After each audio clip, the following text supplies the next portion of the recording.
L'Office des voiries et drainage poursuit sans désemparer les travaux de construction de certaines infrastructures dans la province de la Lomami sur fonds propres en attendant les financements du gouvernement congolais.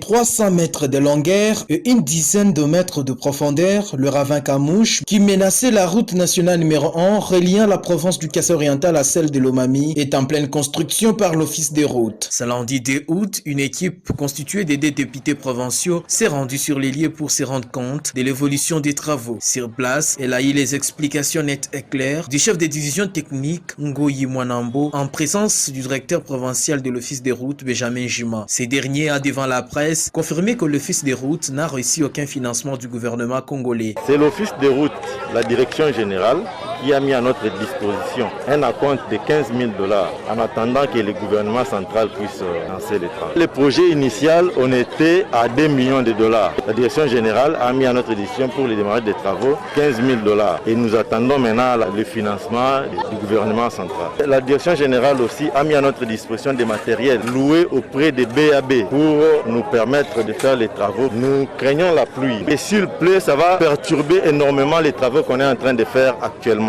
Benjamin Juma est également revenu sur la nature du travail qui sera fait sur ces ravins. Nous supprimons la tête d'érosion Kamoucha en construisant le collecteur, chambre de chute collecteur, pour essayer de supprimer la tête d'érosion en recueillant toutes les eaux qui viennent dans la cité de Monédit. Le passage des piétons ainsi que les engins roulants posaient déjà problème à cet endroit. À cause de cette catastrophe naturelle, reconnaît la population, que remercie l'Office des routes, tout en appelant le gouvernement congolais à financer ces travaux dans un délai raisonnable. Signalons que ces travaux s'étendront sur une durée de 3 mois, si et seulement si le gouvernement central dotait l'Office des routes d'un financement évalué à 2 millions de dollars américains.